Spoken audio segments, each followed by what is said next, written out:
Less than 24 hours after Pistons shooter Bojan Bogdanović had a career night against the Lakers, the team is once again being linked to him in NBA trade rumors. Let's get this out of the way. The Los Angeles Lakers did not only start targeting Bojan Bogdanović because he scored a career high for a quarter 25 of his 38 total points in the third frame of the team's 124-117 win over the Pistons on Sunday night. The team tried to get Bogdanović as part of an ultimately rejected 4-team trade that would have sent Donovan Mitchell to the Charlotte Hornets over the summer, and they have already discussed a deal for him with Detroit in the wake of Bogdanovic's extension earlier this season.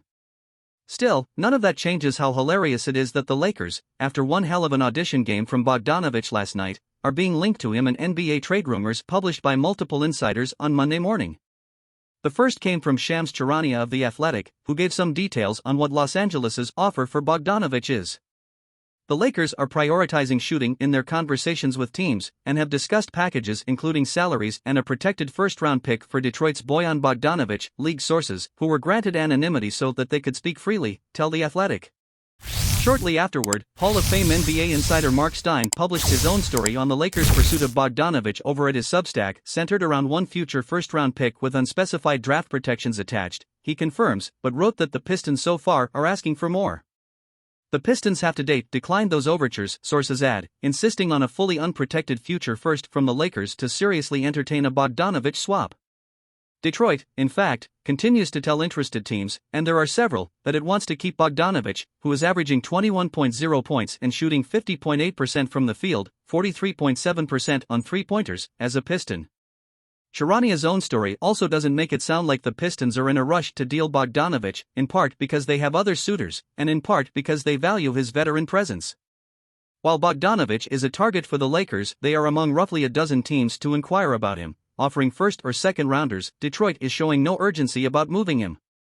In fact, the Pistons have expressed to rival teams a significant reluctance about moving Bogdanović, sources said. As The Athletic's James Edwards III wrote, Bogdanović has become a leader for this young Pistons group, a productive catalyst on and off the floor, showing exactly why general manager Troy Weaver does not want to move him. Stein writes that it's a fair question whether that position is a negotiating ploy to generate stronger offers or a firm stance, and it's hard to argue there.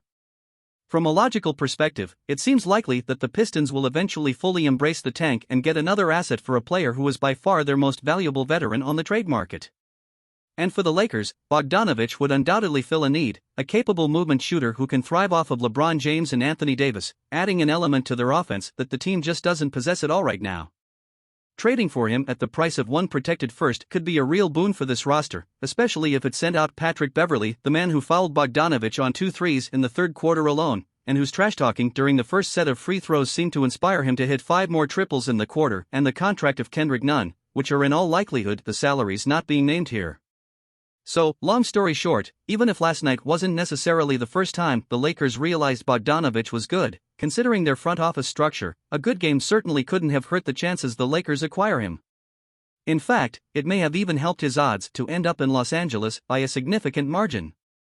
And even if that ultimately ends up being a good thing, it is also very funny and very Lakers. Lakers fans, what do you think of the placements? Do you believe that these signings would be beneficial to the team? Leave your comments and see you next time.